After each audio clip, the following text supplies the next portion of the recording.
Hey guys, what's going on? So one of my pet peeves is that you get to a certain age and people stop doing athletic things.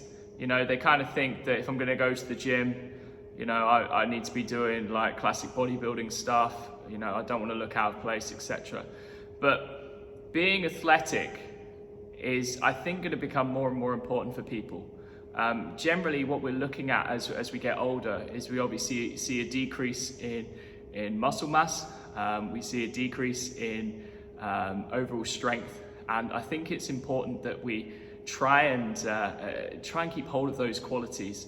As we know that again with getting older and the aging process, that there are quite a lot of diseases and illnesses and other ailments that are very much related to a general decrease in fitness. And I think that it's so, as I said, really, really important. Like, you know, things like jumping, things like strength training, things like running, sprinting, I think are just really, really important things that we need to be doing pretty much right up until 70s, 80s, 90s. You know, we're seeing more and more people go back to the athletics track now. And I don't get why did people stop jumping? Why did people stop running or sprinting anyway? You know, yes, okay, there's probably not as many, not as many events that are kind of related to those kind of activities. But I think it's so key, looking at jumping in particular, right? These are 3 exercises, especially for those that are over 30, people can look at doing. You know, elasticity is something that needs to be trained. You know, tendon stiffness, the quality of the musculo-tendinous relationship. You know, those are things that we need to be working at. Like, I wouldn't say every day, but like 2 or 3 times a week, sure. You know, yes, we need to build a capacity, especially from at the level of the tendon, you know, and building quality movement. It does take a little bit of time, but here are 3 jumps that we should be doing as we're over 30. As you can see, especially with the hairline here, I'm very much over 30.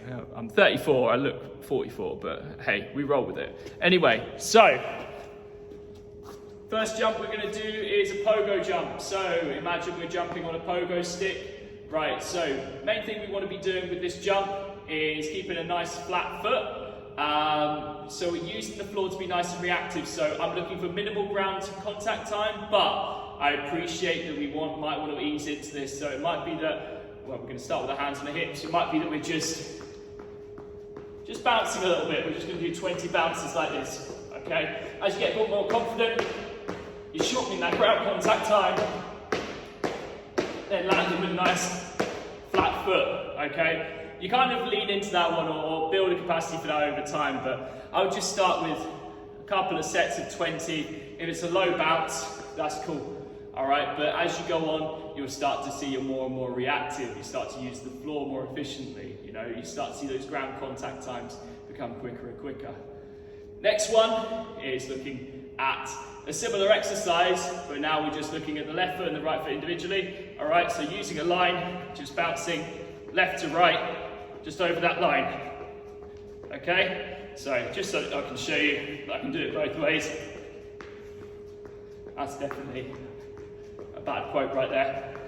But again, something similar. We can do 10 on each side, 15 or 20. I would again start slow, even if you wanted to just go left to right, like so, that's fine as well, okay? And then the final one is going from right to left, literally just moving from one foot to the other. All right, like so. So up, again, oh, that was awful. Again, if you wanted to go from right to left like so, just really small hops from one to the other, that's cool. If you want to go big hops or bigger hops, that's fine as well. Stick for a couple of seconds, push. Like so, okay? Again, aim for say like anywhere between 5 and 10. If you do like a couple of sets of those, even if it's once a week, you know, these are things that can, as I said, have a really big impact in terms of muscle development, in terms of tendon development, in terms of developing elasticity, you know, being a little bit more athletic. And actually, as I said, that should have a positive effect when we're looking at longevity and looking at your overall fitness levels, which is really important as you get older. Anyway, it might be something you're already doing, like from an athletic point of view, but I would look at plyometric work, hops, jumps, as something we should be doing alongside sprinting and things for the rest of our lives. Anyway, catch you later.